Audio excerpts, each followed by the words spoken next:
இப்போ இக்லாபுடைய சட்டத்துடைய முழு சட்டத்துடைய விவரம் பார்ப்போம்.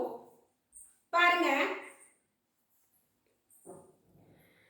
தன்வீன் அல்லது நூனே சாக்கின், தன்வீன் அல்லது நூனே சாக்கின் பின்னால பா வந்தாள், நூனே சாக்கினையும் தன்வீனையும் அந்த சவுண்ட் வருது இல்லையா, இன் சவுண்டு, அந்த சவுண்டை மீமாக மாற்றி குன்னா இஹ்ஃபா செய்து ஓத வேண்டும். அதாவது குன்னா செய்து ஓத வேண்டும் சொன்னாலே போதும். இஹ்ஃபானா என்ன? மூக்கில் மறைத்து ஓதுறது. நம்ம என்ன செஞ்சுக்கலாம், சாதாரணமா புரியுற மாதிரி நம்ம சொல்லிக்கலாம்.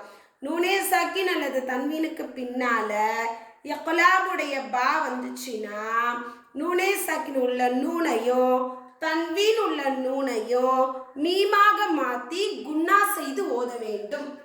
ஓகேவா? அது எப்படிங்கிறத பாருங்களேன்.